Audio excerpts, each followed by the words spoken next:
You think you know the legend of Robin Hood: steal from the rich, give to the poor, get the girl. But what if the girl found out the truth, the bloody truth, and left him heartbroken? And what if the very woman he loved went straight into the arms of the one man who could destroy everything he stood for? A charming, deadly prince who's plotting a takeover. Stay tuned, because this episode of Robin Hood isn't just about a heist. It's about a royal betrayal and the ultimate breakup that changes the game forever. We pick up right where the tension left off, deep in the shadow of Nottingham, and everything is about to shatter for Robert of Locksley. Picture Marian, the woman who brokered peace with the Queen, the woman who believed in the good man beneath the outlaw's hood. She now knows the full, horrific truth.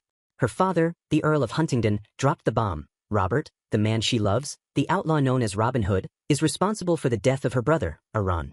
It's a gut punch, a complete system failure of her reality. She hasn't just realized Robert is the infamous criminal, she's realized the criminal she loves killed her family. The opening moments of this episode are a masterclass in quiet devastation. Marian doesn't waste time. She rides out to the forest, the familiar sanctuary of the outlaws, and finds Robert. The scene is thick with unspoken pain. Robert, bless his heart, had tried to shield her from his identity before, but now, facing her clear-eyed anguish, he knows lies won't work. He confesses. He's Robin Hood. He's the man hunted by every Norman soldier. And yes, Aran died during one of his operations. Marian is reeling, and when Robert insists it was an accident, that he never intended for Aran to die, she isn't comforted. She fires back, throwing every other violent act in his face. The attack on the Bishop of Hereford's convoy, the near killing of Priscilla of Nottingham. She sees a pattern of cruelty, a man she no longer recognizes. She asks him, "Are all your acts accidental now?" Robert tries to explain, desperately, how he was targeted from the start, how his initial mistakes spiraled into a war because of men like her father and the sheriff, and that Aran's death was a tragic consequence of their hunt. He tries to convey the profound sorrow he feels for the pain he's caused, but the love in Marian's eyes is visibly receding, replaced by a cold, resolute disappointment. This is the moment we've been building to, the inevitable clash between his violent crusade and her moral center. She tells him plainly, the Robert she fell in love with is gone, replaced by a man who leaves a trail of blood, even if his cause is just. She can't support the violence, and with those heartbreaking words, she delivers the final blow. Their relationship is over. This is their last meeting. With a final, crushing goodbye, Marian rides away, seemingly out of Robert's life for good. Can Robert, consumed by vengeance, truly accept that the love of his life has abandoned him because of the path he chose? Meanwhile, back in Nottingham, Queen Eleanor is preparing to head back to Westminster, and Marian, her heart a raw wound, approaches her. Eleanor, ever the shrewd observer, sees the turmoil in her young lady-in-waiting's eyes. When Marian reveals that her lover had been concealing his identity, the Queen offers a rather cynical, but perhaps worldly, piece of advice. Accept the betrayal and move on, get used to men being dishonest. It's a harsh lesson, but one that reflects the harsh realities of court life. Marian asks for some time alone, a moment of solitude in the nearby fields, and Eleanor, perhaps sensing a new opportunity, grants it without question.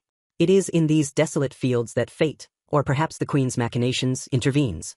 Marian is suddenly attacked by two vagrants, common forest thugs, who mistake her for easy prey. But before they can harm her, a handsome stranger on horseback appears.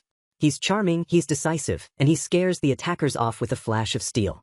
This man, whose intervention is timed so perfectly it feels almost orchestrated, is none other than Prince John, Queen Eleanor's younger, and decidedly more dangerous, son.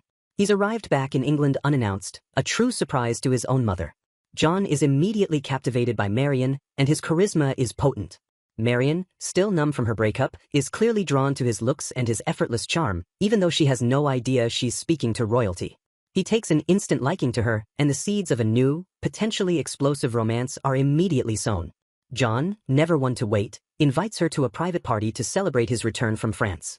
Talk about a rebound, from an outlaw who kills for justice to a royal schemer who wants the throne. The Queen is sharp, and within a day, she's wary of John's intentions and, more importantly, his sudden closeness to Marian. But before we get to that, Marian gets a massive promotion, from chambermaid to lady-in-waiting. Everyone knows this is at Prince John's request, and Marian thanks him for it, but Eleanor is the one who truly benefits. Marian, now bound closer to the Queen, becomes the perfect pawn. Eleanor reveals her true fear. She prefers her elder son, Richard, as the next king. Richard, she explains, is level-headed, composed, and follows orders. John, however, is a classic egoist. He's always done things his own way, causing problems for everyone. Eleanor sees him as an uncontrollable tyrant who would be disastrous for the country and, crucially, difficult for her to control. She needs to know his exact plan to stop him. This is where the Queen gives Marian her new, secret mission. Feign romantic interest in John, get close to him, and gather any significant intelligence about his movements and plans. Eleanor also warns her to be extremely careful, hinting at the darker traits beneath John's charming surface. It's a high-stakes spy game, and Marian, though she feels a genuine attraction to John, remains loyal to the Queen. That very night, at John's private party, Marian slips away and sneaks into his office. She finds a crucial document revealing he's been meeting with the Archbishop of Lille. Just as she's figuring things out, John returns and suspects her of snooping, but Marian manages to talk her way out of it. Phew. She reports back to Eleanor, and the Queen's suspicions are confirmed. John is rallying support for a bid for the throne, securing allies in both France and England's religious institutions to guarantee his succession after his father's death. This political drama is heating up, and Marian is right at the center of a royal civil war.